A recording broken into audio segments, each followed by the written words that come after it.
Bonsoir à tous et merci de nous retrouver après la célébration des 58 ans d'indépendance du Bénin. Le travail a repris de plus belle et BB24 continue toujours de vous accompagner dans le développement du pays. Ce soir, nous vous proposons 4 plateaux et qui seront animés par un ingénieur agronome, un responsable d'ONG, un spécialiste de la santé et bien sûr un artiste, musicien, chanteur. Oui, vous le connaissez très bien, il sera là tout à l'heure. Ils viendront tous d'ailleurs après la météo, tout de suite.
C'est bien sûr le grand rendez-vous. On commence déjà par cette interrogation.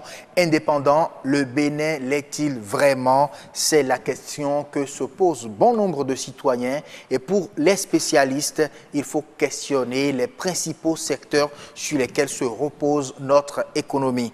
En la matière, Monde Agricole va répondre à la question suivante. Comment se porte l'agriculture béninoise après 58 ans d'indépendance? Réponse tout à l'heure. En matière de développement, il faut créer des entreprises. Et parlant d'entreprises, l'expert de ce grand rendez-vous propose l'entrepreneuriat social comme source d'emploi pour la jeunesse béninoise. La santé avant tout, dit-on, oui, nous serons dans les pas du CNLS-TP dans ces campagnes de lutte contre les épidémies au Bénin. En matière de santé, à présent, vous aurez l'un des meilleurs médicaments sur ce grand rendez-vous. Il s'agit bien sûr de la musique, tout simplement. La musique transportée chez vous à travers le Flash Live Tour de la musique dans les 77 communes du Bénin. Richard Flash, porteur initiateur de ce projet, sera sur Horizon Culture de ce grand rendez-vous. Le grand rendez-vous, c'est aussi du développement avec Estelle Pazou ce soir. Bonsoir Estelle. Bonsoir à vous Assioum. Que nous réserve la rédaction de BB24 ce soir? Alors, les festivités de l'indépendance ont été clôturées au son de la musique béninoise. Un spectacle qui a drainé du monde en cette soirée du 1er août. C'est un symbole de la célébration de la fête nationale. Le choix de la place de l'Étoile Rouge pour abriter les festivités nationales n'est pas un hasard. Son histoire est à découvrir dans ce journal. À suivre également l'impact de la langue française sur nos langues nationales. C'est un magazine que nous propose Jennifer Sativi. Tous les détails sont à suivre à 19h45. Bien sûr, à 19h45, mais avant 19h45, nous allons vous retrouver sur le plateau de Monde Agricole, n'est-ce pas, Estelle Pazou? Absolument, Assioum. Et vous lancez ainsi donc le jingle de Monde Agricole qui ouvre les plateaux de ce grand rendez-vous.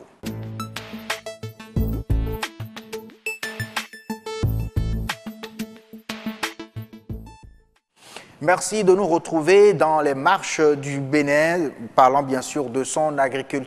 58 ans après, comment se porte ce secteur au Bénin? Nous allons en parler et d'abord, suivons cet élément réalisé bien sûr par Marcel Betoro qui nous présente juste un bilan des réformes dans le secteur agricole au Bénin. Le secteur productif agricole est caractérisé par la prédominance des exploitations agricoles de type saisonnière. Il est vulnérable à la variabilité climatique. Ce dernier influence fortement les revenus et la productivité partiellement valorisée. Après l'indépendance, un bilan s'impose. Depuis 1960 jusqu'à ce jour, je crois que des avancées ont été faites. Mais cependant, il n'en demeure pas moins que nous devons continuer par travailler, par développer des systèmes de culture qui soient véritablement résilients au changement climatique et qui puissent garantir dans cet état de choses la sécurité alimentaire de nos populations. Le monde agricole au Bénin se porte bien dans le sens que je vois beaucoup d'opportunités. Disons, il faut ajouter de la valeur aux produits agricoles. Si vous produisez la tomate, mais vous allez au bord de la voie, vous trouvez des tonnes de tomates qui sont en train de pourrir parce qu'il n'y a pas de transformation. Et il y a aussi les marchés. Le Bénin, à mon avis, peut être un pays phare en agriculture, en Afrique de l'Ouest au moins. Vous voyez, il y a le marché à côté, 200 millions au Nigeria déjà. Ce que le Bénin peut produire et acheter tout de suite au Nigeria.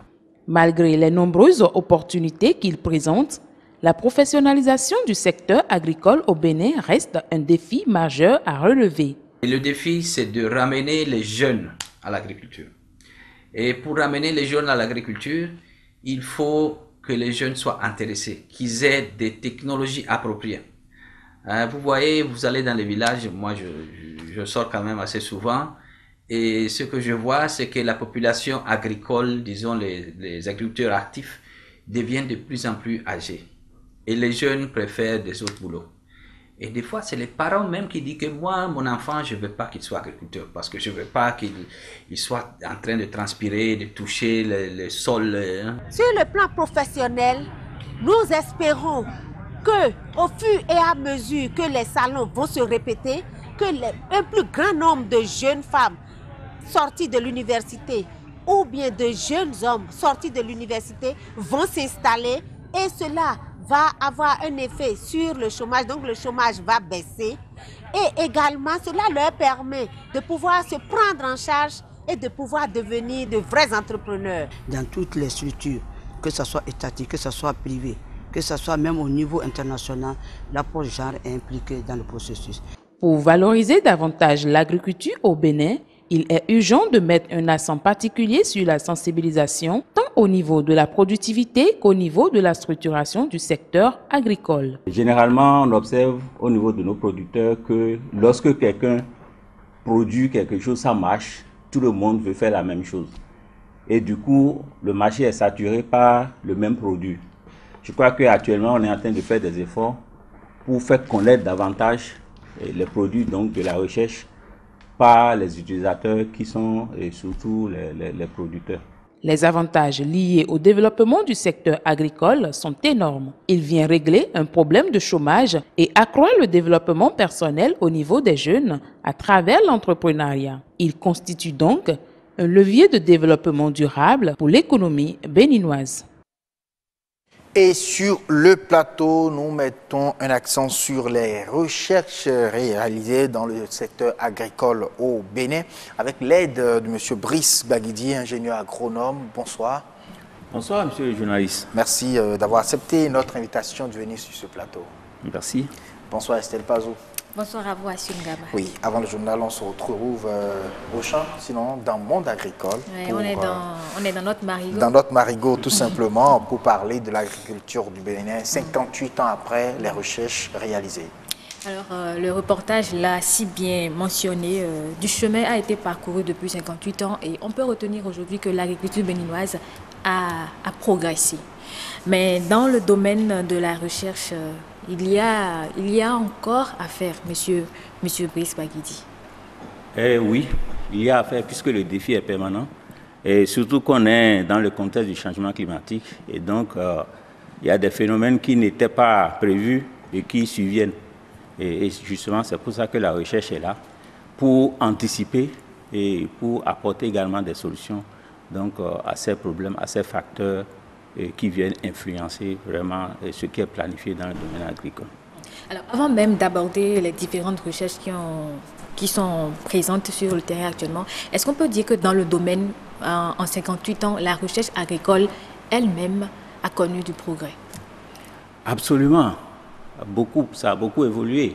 Il y a beaucoup de choses qui viennent de la recherche, mais qui ne sont pas connues du grand public.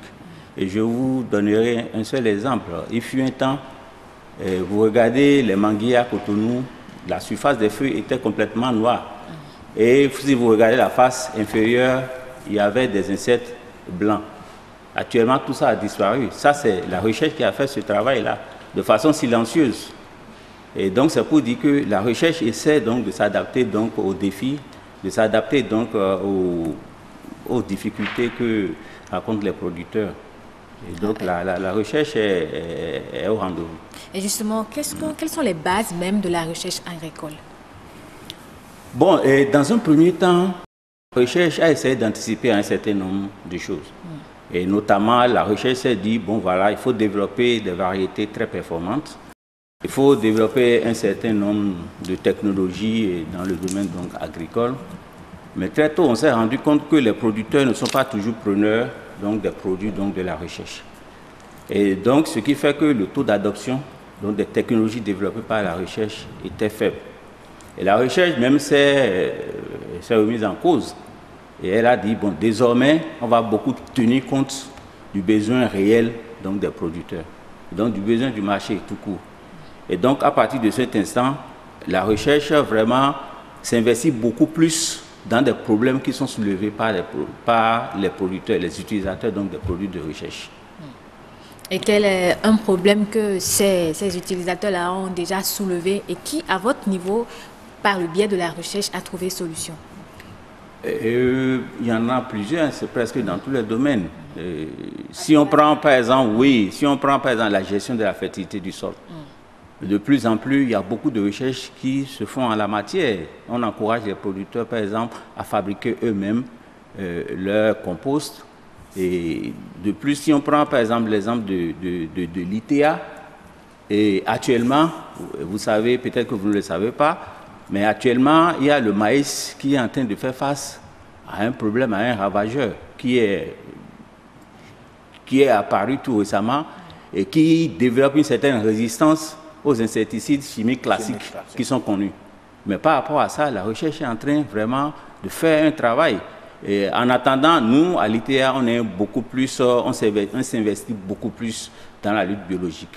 Et là, ça prend un peu plus de temps. Mais en attendant, il y a des institutions, notamment INRAB, en collaboration avec l'ITA et certaines universités, ont déjà trouvé quand même des solutions intermédiaires pour quand même essayer donc de contrôler un peu dans ce ravageur-là. Oui, aujourd'hui, on constate qu'il y a pratiquement deux camps en matière de concept ou de système agricultural au Bénin. Il y en a, et dans le monde d'ailleurs, il y en a qui optent pour l'agriculture conventionnelle, c'est-à-dire utiliser les pesticides chimiques et autres, d'autres pour l'agriculture biologique et tout. Aujourd'hui, est-ce que vous pensez que le Bénin, sur ce chemin-là, peut vraiment, tout en protégeant ses terres, ses ressources, et produire et nourrir vraiment, développer son secteur agricole? Ah oui, ça c'est une bonne question. Mais le Bénin est obligé d'aller beaucoup plus vers l'agriculture, la lutte biologique, l'agriculture biologique. Parce que le marché international est de plus en plus exigeant en la matière. Et donc on n'a pas le choix. On doit minimiser l'utilisation des intrants chimiques de synthèse, donc au profit des intrants biologiques. Et je crois que l'ITA est dans cette logique-là. Et le gouvernement béninois aussi est en train de travailler, l'INRAB est là en train de travailler dans ce sens. Mais on ne peut pas exclure totalement les intrants chimiques. On ne peut pas. On ne peut pas les exclure. Non, totalement, ça va être très très difficile. Parce que ça, en fait, ça pose deux problèmes. la disponibilité. Donc, en fait, on est en train de parler d'alternatives. Disons, quand je prends le cas des insecticides, donc on est en train de parler d'alternatives aux insecticides chimiques de synthèse. Actuellement, ces alternatives-là n'existent pas de façon à ce que vraiment les producteurs aient facilement accès à cela. Mais on est en train de travailler, même au Bénin, il y a déjà des jeunes entrepreneurs qui travaillent, qui produisent par exemple des extraits à queue de Nîmes, qui produisent donc un certain nombre d'insecticides. On peut citer le cas du lauréat du prix de la francophonie, par exemple. Absolument. Ouais, donc progressivement, ça vient. Mais un autre problème que ça pose, c'est que est-ce que les consommateurs sont à payer le prix pour avoir vraiment un produit bio? Forcément, ça revient plus cher qu'un produit issu de l'agriculture conventionnelle. Voilà. Et là, il va falloir concilier vraiment ces deux problématiques. Il se pose donc une question de résilience à ce niveau.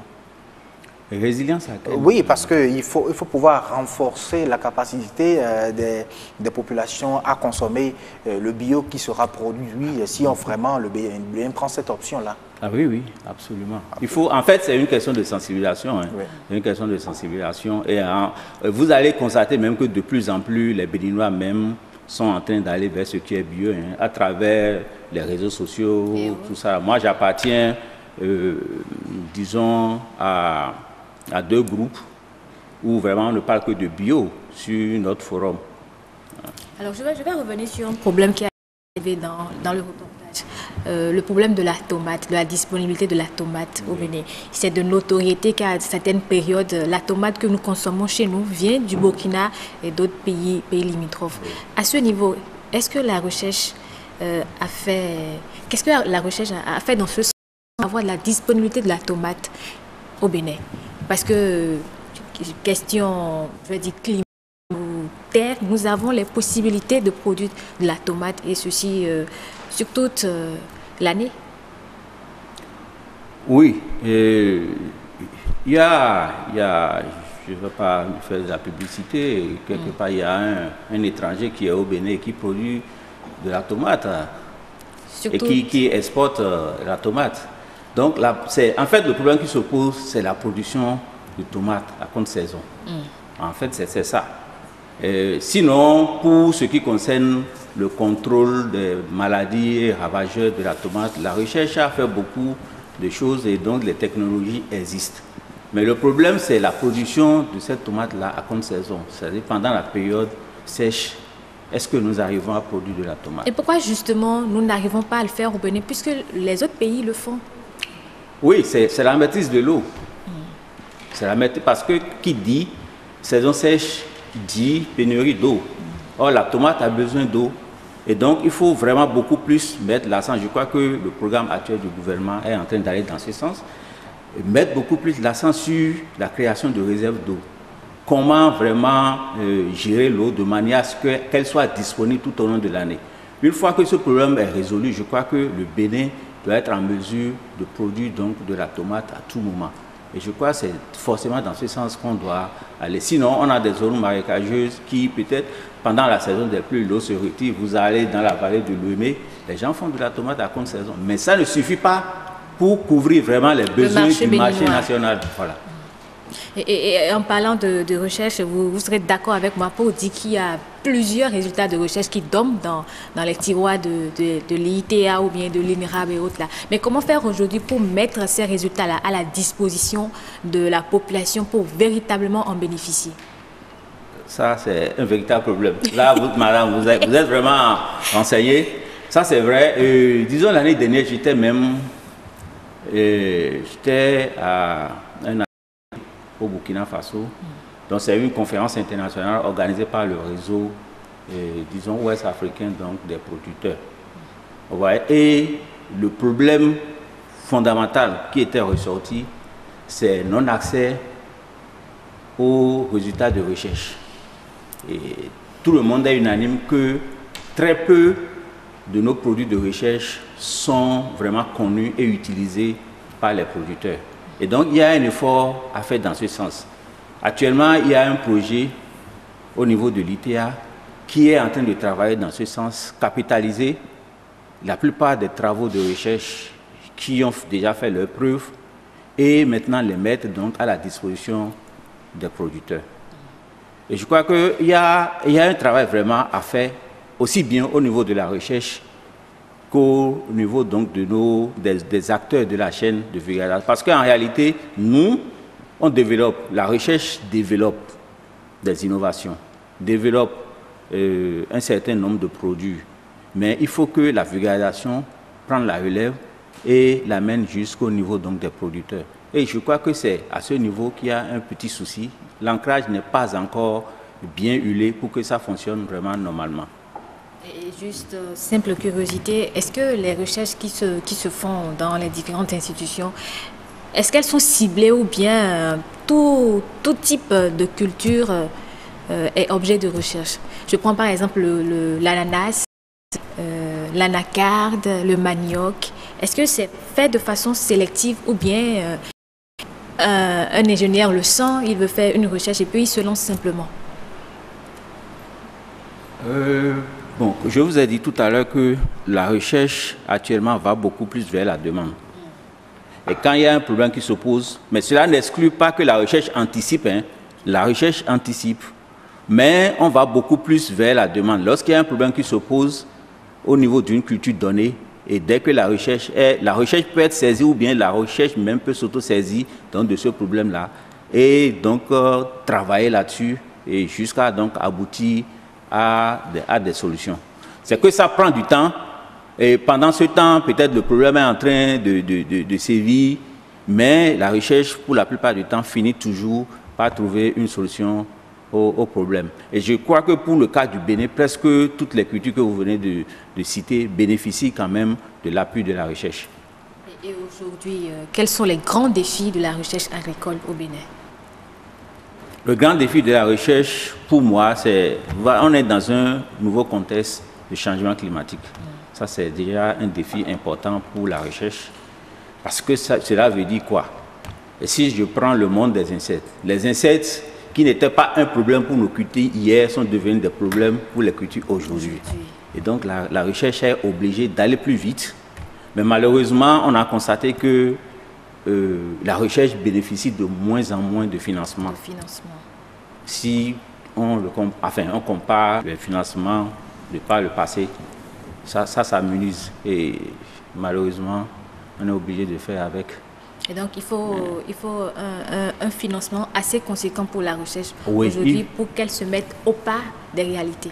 Absolument. Il faut que les États repensent et les bailleurs de fonds repensent à refinancer la recherche. Parce qu'à un moment donné, surtout les bailleurs qui nous accompagnent se sont dit, bon voilà, vous avez eu à faire la recherche pendant longtemps, il y a beaucoup de produits de recherche qui sont là.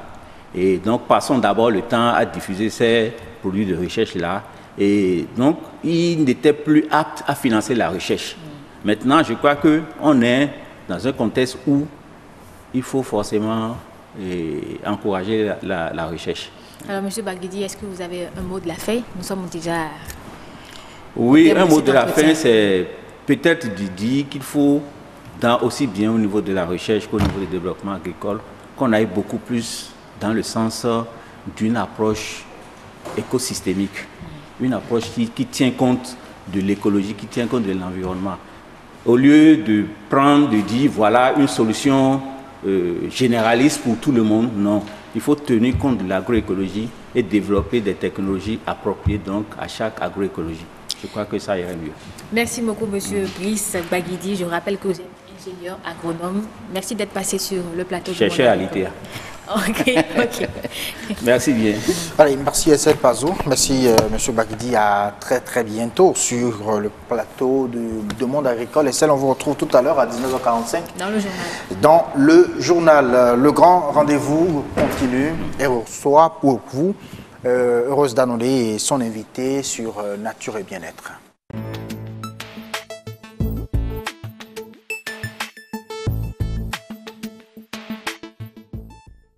Nature et bien-être aujourd'hui, nous parlons avec le CNLS-TP de la lutte contre les épidémies.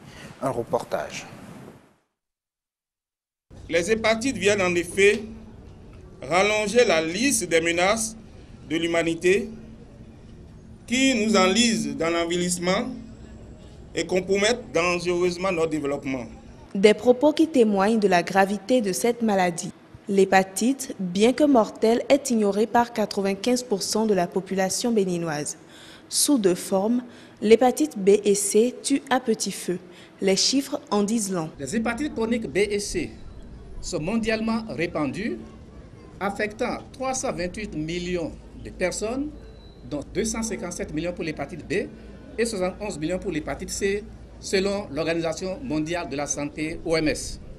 Au Bénin, les prévalences des hépatites B et C, selon l'enquête nationale commanditée par le ministère de la Santé et qui a été réalisée en 2013, ont donné des prévalences de 9,9% pour l'hépatite B et 4,12% pour l'hépatite C, situant notre pays dans les régions d'endémie élevée pour les deux maladies. Les virus de l'hépatite sont principalement causés par les substances toxiques et peuvent entraîner d'autres maladies. L'hépatite B et l'hépatite C sont la première cause de cancer du foie dans le monde. En Afrique, au sud du Sahara et au Bénin, le cancer du foie est la seconde cause de décès par cancer chez l'homme et la troisième cause de décès par cancer chez la femme. La bonne nouvelle ici, pour lutter contre cette bombe silencieuse, est la prise en charge gratuite des porteurs de ce virus. Une initiative des autorités en charge de la santé au Bénin et des partenaires techniques. Monsieur Melchior Haïssi, le secrétaire exécutif du CNLSTP. Bonsoir, monsieur Haïssi. Bonsoir, monsieur le journaliste. Merci d'être venu. Bonsoir, Heureuse Danodé. Bonsoir, Sungaba. On est dans les marches du CNLSTP aujourd'hui. Tout à fait. On va aller à la découverte de cette institution. Voilà, parce que les gens vont se demander pourquoi Heureuse nous parle aujourd'hui d'une institution au lieu des maladies. Nous sommes confrontés à un certain nombre de problèmes quand on va à la recherche des informations, souvent au niveau du ministère. Lorsqu'on va lorsqu'on prend le programme PALU, par exemple, et on aimerait avoir le code, on dit non, on ne fait plus rien ici, tout est au niveau du CNLSTP. Mais quelle est cette institution-là est-ce que cela remplace le ministère? On a décidé d'en savoir plus, raison pour laquelle nous avons appelé le secrétaire exécutif du Conseil national de lutte contre le sida, les hépatites, les épidémies, la tuberculose, le paludisme sur le plateau. Alors, dites-nous tout, qu'est-ce qu'on peut comprendre par le CNLSTP? Merci, madame la journaliste. Le CNLSTP, ça a une chronologie, ça a un ordre, ça s'est créé dans une situation donnée au niveau de, si on peut appeler l'analyse situationnelle du moment. Et le CNLSTP, je reprends, c'est le Conseil national de lutte contre le sida, la tuberculose, le paludisme, les hépatites, les infections sexuellement transmissibles et les épidémies. Mais finalement, qu'est-ce que le ministère fait alors? Le ministère fait beaucoup de choses. Le ministère fait beaucoup de choses et je vais vous situer, mais pourquoi il en est ainsi. Voilà. Si vous rapprochez un peu de programme d'action du gouvernement, notamment au niveau de son pilier 3, le candidat Patrice Talon, devenu président, a tout fait pour rassurer tout le monde et toute la population béninoise pour dire « je donnerai de meilleures conditions de vie, socle du développement ». À partir de ce moment, il s'est interrogé sur ce que c'est que l'arbre à problème de notre système de santé. Parce qu'il est persuadé en lui-même qu'en améliorant la santé de chaque individu, en améliorant la santé au niveau communautaire, chacun de nous pourra se retrouver et pourra mieux faire mieux ce qu'il fait ou ce qu'il a appris à faire. S'il n'a rien appris à faire, il y a le H, je vais en parler tout à l'heure. On va lui donner le renforcement nécessaire pour qu'il fasse quelque chose. Et au niveau individuel, nous aurons un peu plus de productivité. Au niveau communautaire, ça va être augmenté. Nous aurons une meilleure condition de vie. Et dans l'ensemble, la production va augmenter, le PIB va augmenter et la croissance va augmenter. Donc, il part de la santé pour en faire un élément de développement. Et c'est pourquoi vous voyez ce focus un peu sur la santé aujourd'hui, qu'il faut coûte que coûte améliorer après 58 ans d'indépendance. Il faut centrer toutes les actions que mène auparavant le ministère de la Santé dans un seul conseil. J'en viens. Au niveau de notre panel sur l'arbre à problème du système de santé constaté, voilà que le programme dit « J'améliorerai les conditions de vie de toute la population béninoise. Mais à commencer par leur santé. De là, pas de problème, on a constaté qu'il y a deux éléments principaux, à savoir la prévention. Au niveau de la prévention, il y a la prévention, il y a l'éducation. Et dans l'éducation pour les populations, tout ce qui est prévention là, c'est l'information, c'est la formation, c'est la vaccination et autres. On n'est pas couvert à 100% à ce niveau, surtout en ce qui concerne la formation et l'information des populations. Donc il faut tirer ces leçons et pour corriger. Toujours sur la prévention, il y a la prise en compte des populations clés. Et c'est là le problème. La prise en compte des populations clés, aujourd'hui, c'est les populations sur lesquelles il y a un focus, à savoir que ce soit le sida, que ce soit le paludisme, que ce soit la tuberculose. D'alors, c'est maintenant qu'on vient de créer le programme hépatite. Oui, et les épidémies qui viennent bousculer tout le système économique du pays, il faut en faire un focus. Que ça dans la santé. Donc c'est là où nous nous situons. Au niveau de la prise en charge même des soins de santé, c'est là le ministère. Là. Nous aidons seulement le ministère. Au niveau de la prise en charge même le plateau technique, je veux offrir de meilleures qualités de soins de santé. Est-ce que les soins de santé sont aux normes? Est-ce que le plateau technique est aux normes aujourd'hui? Est-ce que nous, en tant que médecins, est-ce que nous sommes bien formés? Et même si nous sommes bien formés, est-ce que nous sommes toujours à nos postes de responsabilité pour donner les soins de santé? Parce qu'il est allé plus loin en créant ou en développant le programme, le projet H. H, c'est le renforcement pour le conseil capital. Gère également l'H. Le capital, ça ne gère pas. Mais c'est pour, j'ai situé pour dire meilleures conditions de vie. Il y a un tout. Donc l'H, qui est d'abord, dans un premier temps, on a dit c'est le renforcement pour le capital humain, d'accord. Mais dans son... Dans son contenu, le premier palier... On va vous avoir après pour parler de l'H, si vous le souhaitez. Vous ne pouvez pas me suivre. Dans son contenu... Le temps, en fait. Oui, d'accord. Nous voulons savoir, qu'est-ce que vous faites aujourd'hui? Est-ce que vous faites les mêmes choses que le ministère? Non, c'est ça que je vous dis. Je vous ai situé tout à l'heure. Je vous ai dit, pour avoir un meilleur système de santé, pour accompagner nos populations, il faut, dans le système de santé, il faut la prévention. Il faut la prise en charge quand les gens sont malades, il faut la réadaptation. Après, il faut les accompagner pour qu'ils ne tombent plus malades. Mais pour qu'ils ne tombent plus malades, ça revient pratiquement à la prévention. C'est pourquoi on se situe sur ces deux axes. Mais nous, je vous ai dit, au niveau de la prévention, il y a l'éducation, l'information, les vaccinations. On n'est pas là. D'accord. Mais deuxième axe de la prévention, on est dans la prise en compte des populations clés et des catastrophes médicales. En quoi faisant? C'est ça justement, les épidémies. Pour que ça ne vienne pas bousculer sur le système économique mis en place, parce que quand il y a une épidémie donnée, tout le monde s'emballe et puis ça perturbe tout le système économique.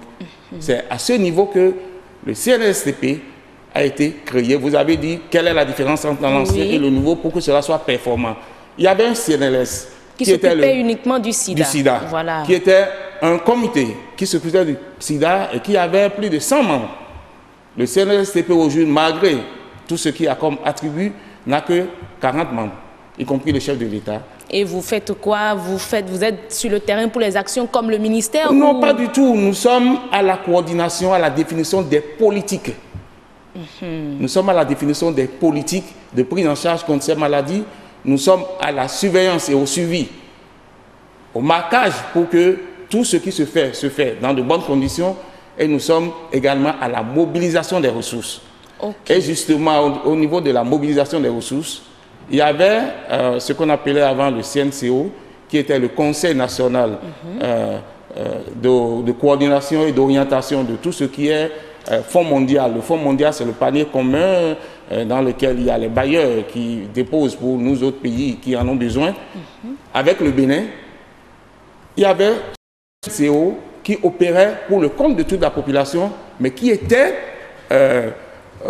pratiquement pas dans la vision du pays, je dirais, mais qui échappait un peu au ministère de la Santé, qui était accompagné parce que les transactions se faisaient directement entre le bailleur, enfin, si je peux appeler ainsi, le Fonds mondial et les programmes. Et le président ou le nouveau gouvernement est arrivé dans un contexte où ceux-là qui accompagnaient les 3 programmes qui existaient, le sida, la tuberculose et le paludisme, on y a dit, nous n'injecterons plus un seul franc au Bénin parce qu'il y a eu des dépenses non éligibles, il y a des fonds non payés. Et on a même eu la situation dans le temps où aujourd'hui, je sais plus depuis 2000, voire 4. Voilà. Et c'est à ce moment-là qu'il dit, mais qu'est-ce qui se passe? Et à ce moment-là, on s'est rendu compte, et le chef de l'État s'est rendu compte que ça échappait à tout le système. C'est pourquoi maintenant, au titre des réformes, c'est devenu un centre national de coordination. Et tout ce qui se passe là, le chef de l'État en est, le président également, tout ce qui se passe là, on lui rend compte. Et que le Fonds mondial sert aujourd'hui que pour dégraisser tout. Je vous dis au bas mot, c'est près de 3 milliards tous les mois qui échappent à tout ce qui échappait à tout système. Maintenant, nous sommes copiés, nous sommes informés de ce qui se passe. Donc vous êtes là aujourd'hui pour suivre les actions que mène le ministère. Et nous avons en charge de la performance. Ce n'est pas seulement pour suivre. Nous avons en charge de la performance. Ok. Nous arrivons à un moment où, en matière de performance, le programme SIDA, qui était, tous les programmes devaient finir en fin 2017. Oui. Le programme SIDA, les programmes avaient 3 cycles, devait finir en fin 2017, mais en décembre 2016, taux de performance 54%. Programme tuberculose, taux de performance 44%. Programme paludisme, taux de performance 3,8%. Où il y a assez de problèmes aujourd'hui. Il a fallu créer cette synergie pour que nous arrivions en fin 2017 pour que les taux de performance s'améliorent énormément parce que le programme SIDA est allé à 99%, Palu, qu'on pensait, est allé à plus de 90% et le programme tuberculose est allé à 98%. Voilà le temps ne va pas nous permettre de savoir ce qui se passait pour qu'il n'y ait pas d'avancée dans la gestion, dans la mise en œuvre des projets ou des programmes. Mais aujourd'hui, on peut comprendre que le CNSTP n'est pas là comme un deuxième ministère de la Santé, comme ce que pensent même certains agents du ministère de la Santé, ce qu'ils nous servent le plus souvent. Vous êtes là pour la mobilisation du financement, pour le suivi des actions que mène le ministère de la Santé sur le terrain, n'est-ce pas? Je voudrais vous rappeler...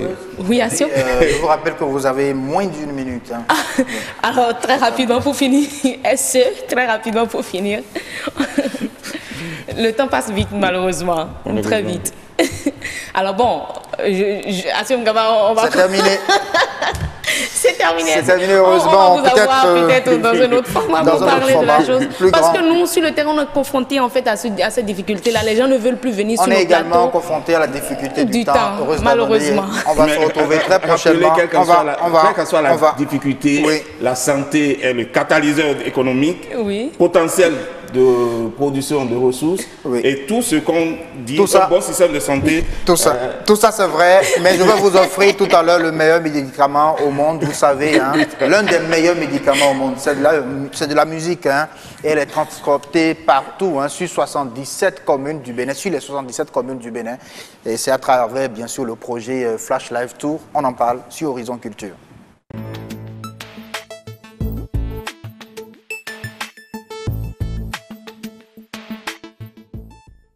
Oui, de la musique chez vous à travers le projet Flash Live Tour. C'est de cela que nous allons parler puisque l'initiateur, le porteur de ce projet est dans nos murs. Il s'agit bien sûr de l'artiste Richard Flash. On suit d'abord le clip. 0.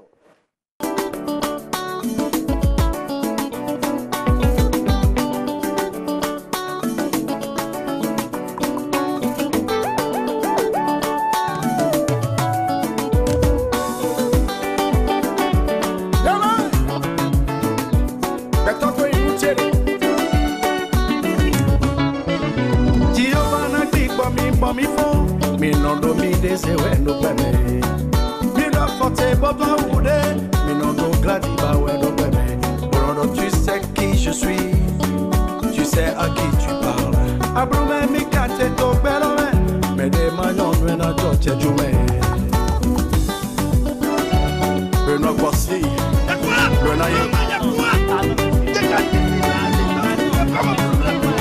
Asala media jason yese idotowe, kuku beja edome.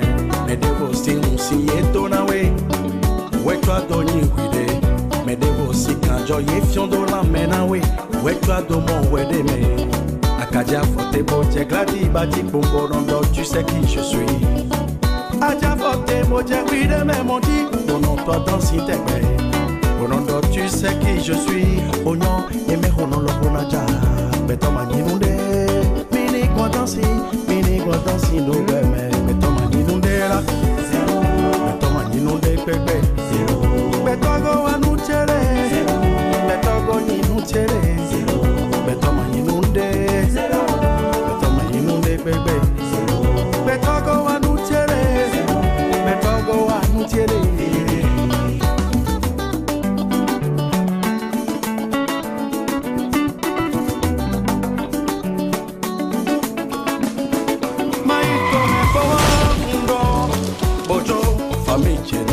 Asare majekande mahoye yomiro fofo sila memble Meno no fote borondo kanton koere Echichi kagulea Miko kankaka bweklo Avomi wa chondo Beto maninunde Beto maninunde pepe Ifa beto go ninutiere Beto go anutiere Beto maninunde shei Dona yeni sebo yeni sebo Beto maninunde Beto maninunde pepe Agent M5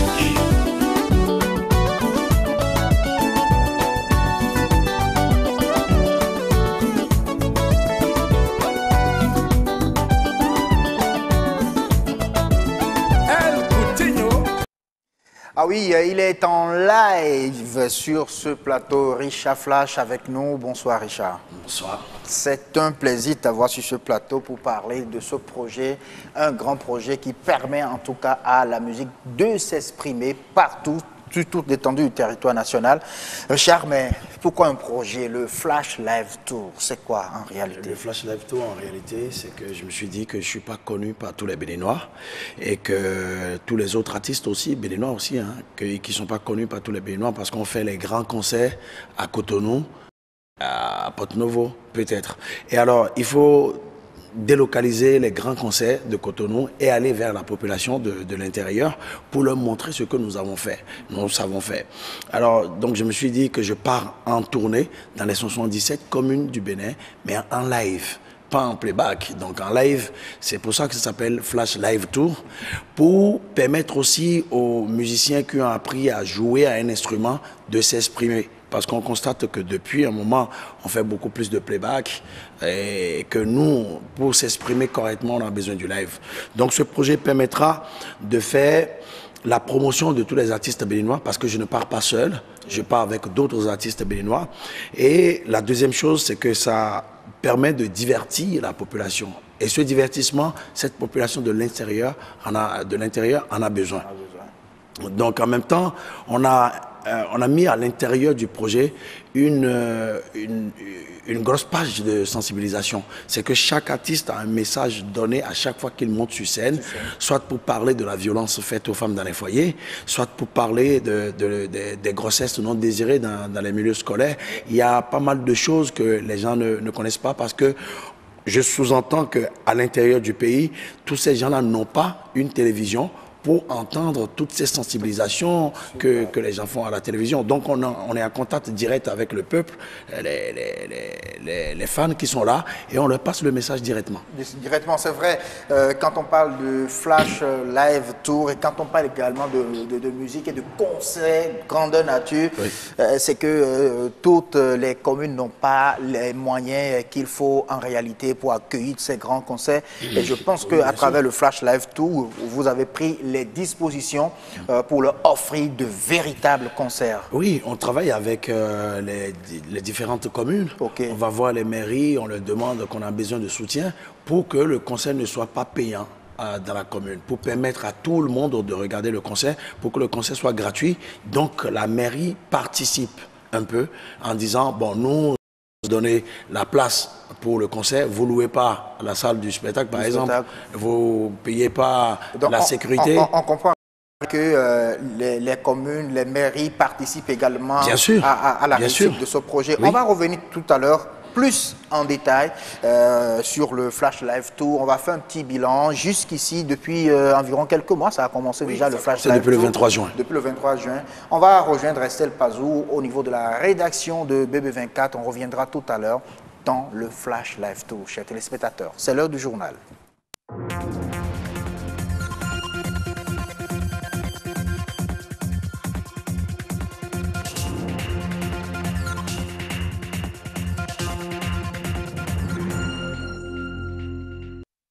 Bonsoir à tous et bienvenue dans cette édition du journal. Les artistes musiciens ont eu l'honneur de clôturer les festivités de la célébration de la fête nationale. L'esplanade extérieure du stade Mathieu Kérékou et de nombreux participants ont été témoins d'un spectacle musical digne du nom. Construite depuis 1975, la place de l'Étoile Rouge est un symbole des fêtes nationales. Un symbolisme qui s'enracine d'année en année. Historique de la place de l'Étoile Rouge, suivre dans ce journal. Et puis, nos langues nationales sont-elles laissées pour compte? La question mérite d'être posée au regard de l'ampleur que prend la langue française. Ceci sans oublier les éventuelles conséquences sur le développement du Bénin.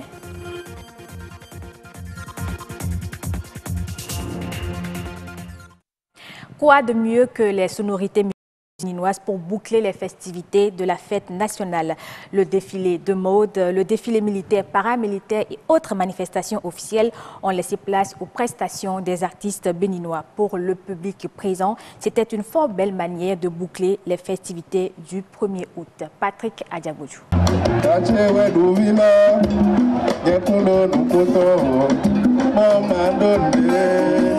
C'est un double événement de haute portée culturelle qui fera date dans la mémoire collective.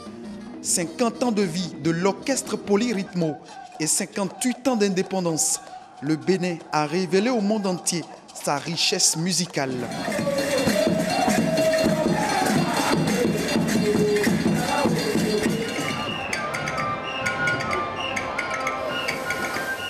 Je suis très fier d'être béninois. Je suis fier d'appartenir à ce pays qui est en pleine construction. Je suis fier de voir tout ce qui se passe au Bénin. Et je suis fier de voir un Bénin debout.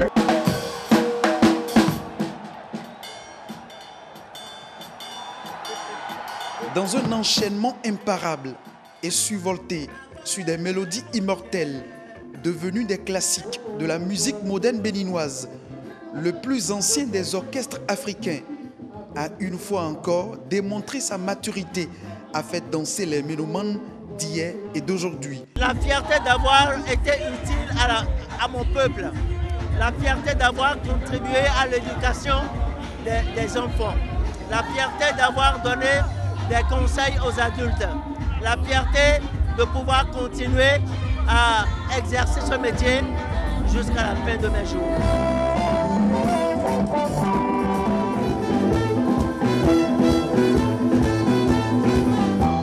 Les années se succèdent et le tout-puissant Polyrythmo, tel du bon vin, se bonifie.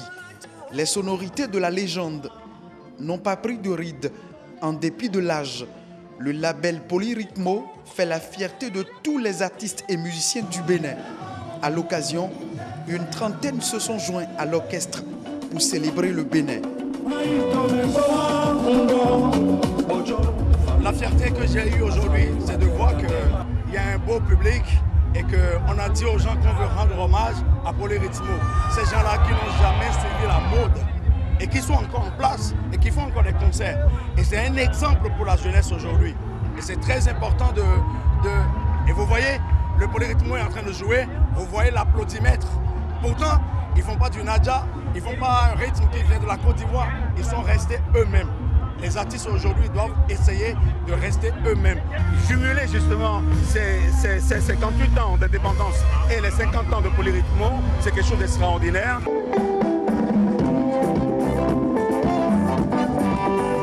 Artisan du bon son, à la fois unique et fascinant, le tout-puissant orchestre Polyrythmo porte haut le flambeau des traditions musicales du Bénin.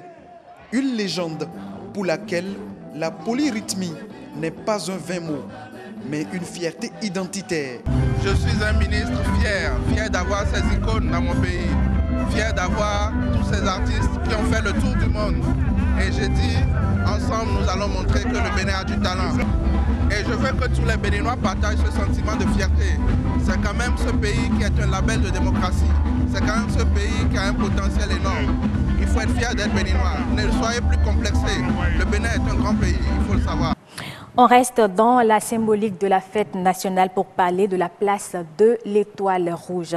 C'est un patrimoine à la fois historique et touristique pour le Bénin. Ce n'est donc pas un hasard si le gouvernement de la rupture a choisi cette année encore d'y célébrer la fête nationale. La place de l'Étoile Rouge a son histoire que Mathieu Sokenou et Arnaud Adadja nous retracent à travers ce reportage.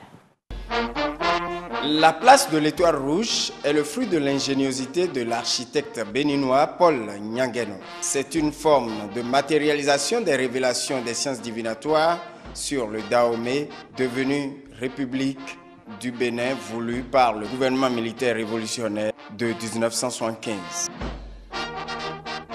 Il faut rappeler que le 30 novembre 1975,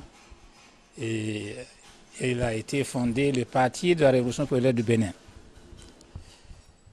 Son drapeau était un drapeau rouge, l'étoile dorée. La République populaire du Bénin a été fondée le même jour, le 30 novembre 1975. Son drapeau était vert et l'étoile était rouge. C'est justement ce drapeau de la nation béninoise nouvellement fondée qui a été magnifié à travers la place de l'Étoile Rouge. À l'époque, le commandant Mathieu Kérékou dirigeait le GMR. Le Dahomey devient République populaire du Bénin avec une nouvelle idéologie. Vous avez vu, c'est conçu avec un homme qui a la roue à la main. C'est le symbole de l'agriculture, le symbole de la révolution verte, le symbole de l'unité pour dire que par l'agriculture, le peuple peut sortir du sous-développement, le peuple peut s'enrichir. Et la roue était ce symbole qui a permis, n'est-ce pas, aux populations béninoises de pouvoir considérer que la terre ne ment pas. De par la terre, on peut tirer toutes les richesses pour le développement humain. À partir de ce moment, la place de l'Étoile Rouge devient l'orgueil de toute une nation. Donc l'étoile rouge étant l'expression de l'incandescence de la révolution et de l'esprit de sacrifice des révolutionnaires et de tous ceux qui veulent se sacrifier pour leur patrie. Nous dirons tout simplement que la place de l'Étoile Rouge représente pour le Bénin ce que la Tour Eiffel pourrait représenter pour la France. Parce que quand vous voyez la Tour Eiffel à Paris, on la projette, on a toujours l'idée sur la France. Et quand on projette la place de l'Étoile Rouge à Cotonou pour le Bénin, on ne voit que le Bénin. Mais comment se présentait l'endroit aujourd'hui entièrement valorisé? La place de l'Étoile Rouge, c'est à la croisière de 4 quartiers. Cette place servait à recueillir, si vous le voulez, les excréments. Parce que quand nous on était petits, on n'avait pas de toilettes. Et il y avait le choléra qui venait de manière répétitive. C'est bien après. Parce que les bas-fonds qui étaient dans tous ces quartiers-là, à Gontikon et environ, recevaient les excréments. Donc tout ceci a été nettoyé. Le gouvernement révolutionnaire militaire avait fait un travail extraordinaire en creusant, en enlevant et en remettant la place de l'Étoile Rouge. L'érection de la place de l'Étoile Rouge, symbole représentatif de l'Étoile Rouge du drapeau vert frappé d'une étoile à 5 branches, a très tôt permis la naissance des coopératives scolaires de production dans les différentes écoles de la République populaire du Bénin.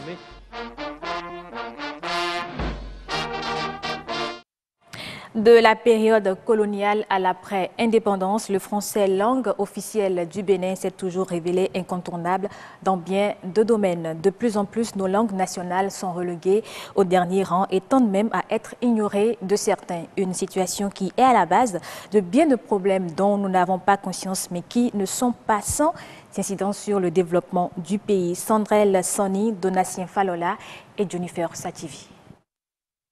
Le Bénin indépendant après 61 ans de colonisation. Principal héritage, la langue de Molière, retenue comme langue de travail, est parlée dans toutes les contrées du pays. Elle a progressivement volé la vedette aux langues nationales qui pourtant reflètent plus notre identité. C'est la culture que nous transmettons à travers nos langues nationales. La langue d'autrui ne véhicule que ce qui est contenu dans la culture de celui dont la langue vous apprenez. La langue de l'autre ne traduit pas la profondeur de ce que vous avez envie de dire parce que c'est un code. Et donc quand vous utilisez ce code-là, quand vous employez les expressions appropriées, ceux qui ont en partage la langue avec vous comprennent tout de suite ce que vous voulez dire. Vous parlez à leur cœur et pas à leur tête. Dans le domaine des affaires, il serait judicieux de communiquer dans nos dialectes. La pratique pourrait se révéler efficace, notamment en ce qui concerne le commerce intérieur. Les petites entreprises, donc dirigées par des femmes ou des hommes qui n'ont pas été à l'école, disons, du français, s'il y avait une promotion de la langue nationale, ces gens auraient la capacité, par exemple, d'écrire leur bilan et de communiquer leur bilan aux banques. Quand vous prenez le Denditine, quand vous prenez la région du Nord, c'est une langue qui est un peu transversale. Dans le cadre commercial, c'est très important que quand tu viens dans un marché, tu puisses échanger avec les gens, tu puisses leur dire voilà à combien je vends mon article et que tu puisses leur parler dans la langue qu'ils maîtrisent mieux. Là, tu pourras mieux faire la promotion de ta marchandise. Associer les langues étrangères aux langues nationales serait un atout pour le brassage à l'échelle internationale. Nos langues c'est comme un peu nos racines, donc nous nous appuyons sur nos langues pour entrer en communication ou en commerce avec les autres. Il doit être possible, par exemple, que même les étrangers qui viennent ici, on leur donne quelques notions de langue nationale pour que, par exemple, si quelqu'un qui vient de la France, de la Chine, va au marché d'Antopa, que, voilà, à un certain niveau, que cette personne soit en mesure de communiquer directement avec ses partenaires dans les langues nationales. Il y a une dame, par exemple, une sociologue qui est venue faire une recherche à Niki, mais elle était obligée de faire quoi? D'apprendre la langue locale qui est le Bariba. Mais une fois qu'elle apprend ça, vous voyez ce que ça peut donner une fois qu'elle repart chez elle?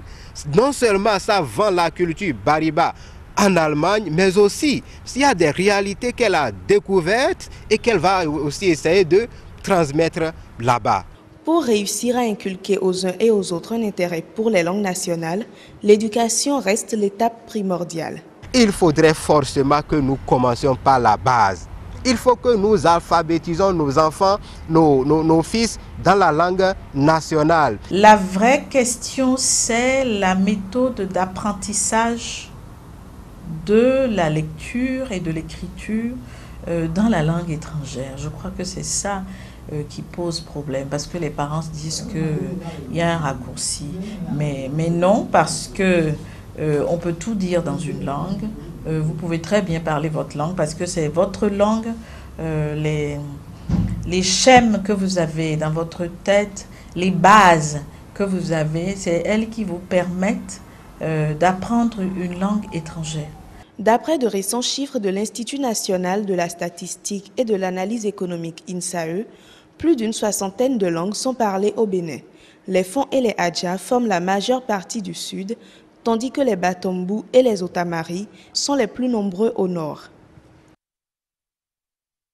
On prend à présent la direction du Tchad. Le Tchad qui va bénéficier de 49 millions de dollars, soit plus de 26 milliards de francs CFA de la part du Fonds monétaire international FMI pour financer les réformes économiques. Selon l'institution, ce financement s'inscrit dans le cadre d'une facilité élargie de crédit accordée au pays en 2017. Celle-ci vise à aider l'État tchadien à rétablir sa stabilité macroéconomique et à développer une croissance économique robuste et inclusive. Fin de ce journal. Merci de l'avoir suivi et bonne suite des programmes sur BB24, la chaîne du développement. Merci à vous Estelle Pazou pour la présentation du journal. Merci également pour Monde Agricole. On va se retrouver demain à 19h45, c'est ça? Demain, ce ne sera pas moi. Ah, ce ne sera pas vous. Non. Mais sur Monde Agricole, on est ensemble. Non, non, plus. Non plus. Alors là, Monde Agricole, ça fait à mercredi. Allez, donc on peut déjà vous dire bon week-end, Estelle. Merci et pareil à vous, Assou. Allez, merci beaucoup. Retour en plateau avec Richard Flash dans le Flash Live Tour. Richard, on parlait bien sûr des dispositions à réunir pour donc offrir les conditions vraies d'un concert digne du nom dans toutes les communes. On a pris des dispositions. Nous, professionnellement, on a des gens qui travaillent avec nous. Chacun s'occupe de ce qu'il doit faire. Et depuis qu'on a commencé le 23 juin passé à Toribosito, ça a été le même plateau, ça a été la même ambiance, en passant par Banikwara, Ndali, Natitengo, Dassa, Djidja. Hier, avec la fête de l'indépendance, on était dans la commune de Alada. On a joué jusqu'à 4 h du matin. Wow. Le Flash Live Tour était là avec les artistes béninois encore. Donc on a fini au stade de l'Amitié, on a pris la route, on travaille. Comment ça se passe? Comment ça s'organise? Les populations, l'engouement aussi. Mais c'est ce qui est réjouissant même dans ce projet-là, c'est de voir cette population-là en liesse, de voir comment les gens réagissent et que les gens soient fiers d'être là jusqu'à 4 h du matin sans se fatiguer et être en train de crier et applaudir. Et les images, vous les aurez très bientôt, de chaque commune. Donc on fera une mise en boîte, on est en train de faire des mises en boîte et vous verrez bientôt les images. Et on fait une communication très large aussi sur les réseaux sociaux et les gens sont au courant de ce qui se passe. Le truc, c'est de pouvoir travailler en complicité avec les communes qui doivent vous faciliter les tâches. Déjà la sécurité, la communication, puisqu'on fait des communications de proximité pour pouvoir faire sortir la population. Et après, on a des sponsors avec nous. On a notre parrain, le ministère de la Culture, qui nous soutient largement aussi. Et on a quelques personnes qui ont compris l'enjeu même du projet qui nous soutiennent. Ah oui. Et donc, au niveau des communes, ça marche avec les maires qui... Ça marche avec les maires. Parfois, c'est difficile, mais il faut arriver à les convaincre, à pouvoir leur expliquer le projet et leur montrer du doigt le bien du projet, le bien que ça peut faire à la population qui a besoin de ce divertissement. Alors, il faut, en tout cas au niveau de chaque commune, essayer de trouver celui qui constitue, sinon l'artiste qui constitue la plus grande attraction c'est ce qu'on a toujours fait. cette zone-là. C'est ce qu'on a toujours fait. Quand on arrive dans une localité, on travaille toujours avec des artistes locaux. Alors, est-ce à dire qu'il y en a dans pratiquement... Il y en a dans toutes les communes. Dans toutes les communes. Vous ne vous en rendez pas compte. Il y en a dans toutes les communes. En plus, ce ne sont même pas forcément les gens qui sont déjà connus dans leur commune. Il y en a d'autres. On fait des détections de talents. Des révélations, oui, des révélations. Hier, par exemple, à Alada, moi j'ai vu un jeune de à peu près 12 ans qui est venu sur le podium pour interpréter une chanson de Togben, je ne m'en revenais pas. Et il est dans la gamme, il est dans le temps. Carrément. Et donc il y a des talents partout. Donc le travail qu'on fait aujourd'hui est un travail colossal, mais après on fera un rapport de toutes les 77 communes. Et on verra ce qu'on va en faire. Ce qu'on va en faire, c'est vrai qu'il faut parcourir toutes les 77 communes. L'idée, c'est déjà d'offrir de la musique, en tout cas, faire découvrir aux gens. Les artistes béninois. Voilà. Mais est-ce que à la fin, qu'est-ce qu'on aura? Est-ce qu'il y a un côté participation au développement? Dites-nous exactement ce que vous espérez à la fin de... C'est pas ce que nous espérons à la fin, ce que nous faisons déjà est un développement pour nous, parce qu'on travaille, et puis économiquement, on fait travailler des gens, on fait travailler une équipe technique, on fait travailler des musiciens, on fait travailler tous les artistes. Et tous ceux-là sont payés, ils ont des cachets. Ça veut dire que nous, on travaille. Ce qu'on fait aujourd'hui est déjà important pour la nation par rapport au développement. J'allais même demander comment arriver à payer les cachets pour ces artistes. Puisqu'on a des sponsors, puisqu'on a aussi la participation des mairies, on a le ministère qui nous appuie, et donc ça se gère et les artistes comprennent aussi l'enjeu. Si vous êtes un artiste aujourd'hui et que vous arrivez à faire avec le Flash Live Tour 77 communes du Bénin, même à travers, si vous ne faites même pas les 77 communes du Bénin, on suppose que vous avez fait 25 communes du Bénin. Et si vous mettez ça en boîte et que vous faites votre press book, vous pouvez aller négocier des festivals partout. C'est-à-dire que vous arrivez, quand on voit le public qui y a devant, c'est quand même énorme pour un artiste. Donc pour nous, ce qu'on fait aujourd'hui, tous les artistes qui comprennent sont toujours avec nous. Et les artistes qui ne comprennent pas, forcément, ils ne pourront pas être là. Donc c'est un concept gagnant-gagnant, et pour la population, et pour vous les artistes. Il y a des gens qui n'ont... Il y a des artistes, même moi, je n'ai jamais joué en Dali. Bon, en initiant ce projet-là, j'ai essayé de toucher la population de Ndali et je vois combien de fois les gens chantent zéro, combien de fois les gens nous aiment là-bas, alors qu'ils n'ont pas cette chance de nous voir tous les jours. Et nous, on reste juste à Cotonou et on croit qu'il faut être star à Cotonou. Non, il faut aller vers les gens pour leur dire, c'est l'artiste que vous écoutez, mais voici ce que je donne comme musique sur scène. Ça aussi, ça compte. Ça compte beaucoup. Voilà. Et donc, le Flash Live Tour, les prochaines affiches, les prochaines destinations. On sera à Dogbo. À Dogbo. Oui, le 15 août prochain. Et après, on sera dans la commune d'Ifani. On fait attention de ne pas communiquer les dates en avance parce qu'il y a beaucoup de changements, il y a beaucoup de modifications dans le calendrier. Et nous, on avait fait un planning avant même de commencer le Flash Live Tour. Mais chaque fois qu'on se déplace, il y a toujours des modifications. Il y a des communes qui veulent qu'on arrive dans leur commune avant d'aller dans d'autres. Il y en a d'autres qui disent il faut attendre parce qu'il y aura la fête à telle date dans notre commune. Oui. C'est à ce moment qu'il faut arriver. Donc, il y a des modifications à chaque fois. À chaque fois. Donc, vous profitez des festivités de ces coins-là. Bien sûr, parce que l'enjeu même, c'est ça. L'enjeu même, c'est ça. C'est d'avoir de la population. C'est d'avoir une forte communauté pour découvrir les artistes. Si on part à Cotonou, de Cotonou plutôt avec Kémy, pour aller par exemple à Nati Tengou, il faut que les gens sortent. Donc s'il y a une fête entre-temps déjà dans la commune, c'est normal pour que les gens puissent être à ce concert-là. Oui. Alors que d'habitude, ils font des fêtes dans leur commune sans faire des concerts de musique. Mais normalement, Savalou doit pouvoir inviter quand même le Flash Live Tour. Bon, on est en discussion. 15 août prochain. On est en discussion, mais le problème, c'est qu'à chaque fois, il ne faut pas attendre que les gens se décident à la dernière minute. Et si vous avez une opportunité à la première minute, comme on fait par exemple avec les gens de Dogbo, il faut y aller tout de suite. Il y aura d'autres occasions dans ces communes-là. Et on a dit ce sont 17 communes du Bénin. Et on ne fait pas une course avec qui que ce soit.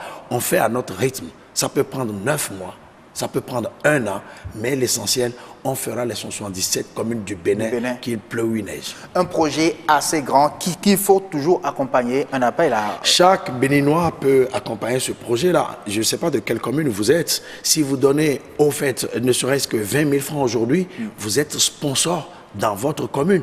Vous participez à la joie de beaucoup d'enfants, beaucoup de jeunes, beaucoup de personnes dans la commune.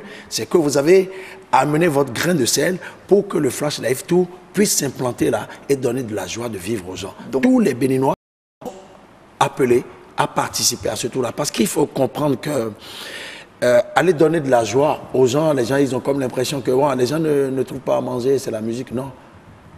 L'artiste est le seul qui a cette magie-là de changer le visage d'un être humain le temps d'une chanson, même si la personne est triste.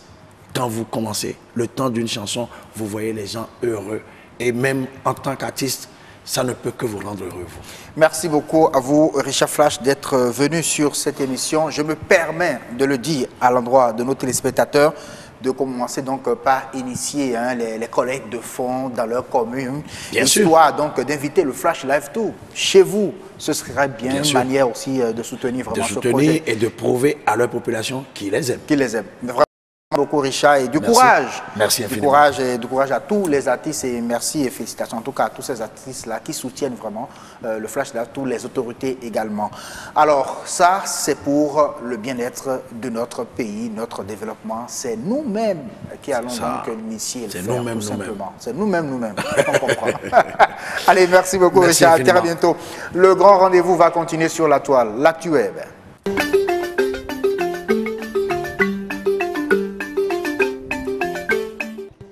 Bonsoir amis de la toile et merci de votre fidélité.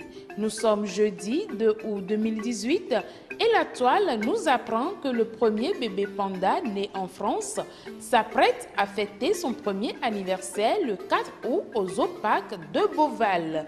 Yuan Mang, premier bébé panda né le 4 août 2017, est une adorable boule de poils. C'était au mois d'août 2017. Dans la nuit du 3 au 4, toutes les équipes du zoo de Beauval dans le Loir étaient en ébullition. Wan Wan, la femelle panda arrivée en France en 2012, va mettre bas. À 22h32, un petit panda d'à peine plus de 142,4 grammes a vu le jour et surtout en parfaite santé. Yuan Mang, baptisé en présence de la première dame Brigitte Macron le 4 décembre 2017, a grandi et bien grossi. Il soufflera sa première bougie le 4 août prochain. La Chine devrait récupérer l'animal d'ici 2 ans lorsqu'il sera sevré. Allons à présent du côté du Vietnam pour parler du populaire pont soutenu par des mains géantes. Le site DHB nous informe que c'est la nouvelle attraction touristique du pays. Au milieu des vertes collines du centre du Vietnam, 2 mains géantes émergent de la forêt, soutenant un pont doré noir de monde. Les touristes sont venus en masse pour se prendre en selfie devant ce pont. La vidéo que voici nous en parle davantage. En lieu et place d'un serveur ou barman, comme on les appelle, c'est le robot Ruby qui vous sert dans un restaurant à Dubaï. La toile nous informe que pour des raisons de service continu, le restaurant Drink and Spice Magic à Dubaï adopte la politique du robot Ruby. Elle n'est jamais fatiguée et peut travailler sans interruption de 7h à 2h du matin comparativement à un être humain. Ruby attire également les curieux qui affluent vers le restaurant pour prendre des photos du spectacle. On peut dire que ce restaurant fait d'une pierre 2 coups.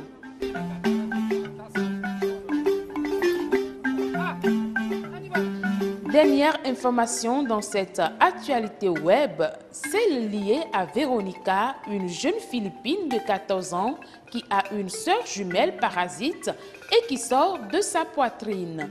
La toile nous apprend que Véronica est née avec une sœur jumelle parasite qui sort de sa poitrine avec 2 bras, 2 mains et des doigts. La jeune Philippine de 14 ans attend de pouvoir subir une opération chirurgicale qui pourrait lui permettre de se séparer de sa jumelle non développée au milieu de la poitrine. Aussi, l'actualité nous dit qu'en grandissant, les organes sont devenus lourds pour la jeune fille et limitent fortement ses mouvements. Les autorités locales et les villageois ont cotisé pour venir en aide à Véronica. Véronica espère donc bientôt s'envoler pour la Thaïlande où elle pourrait enfin se faire opérer. La séparation des jumelles est donc prévue pour bientôt. Mais nous n'allons pas nous séparer de vous puisque le grand rendez-vous continue toujours. Merci de nous avoir suivis et à très bientôt.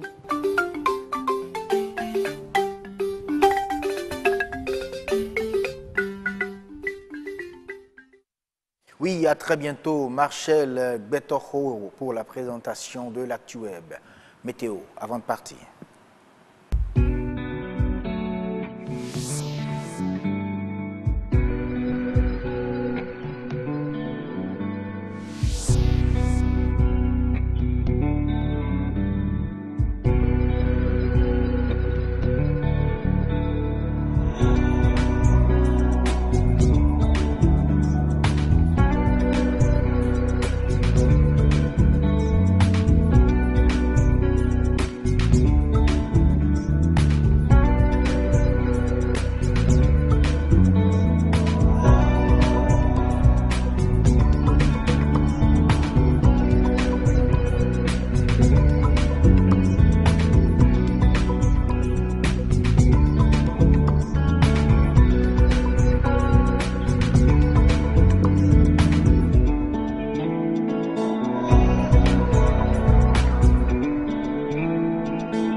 Merci de nous avoir suivis. À très bientôt.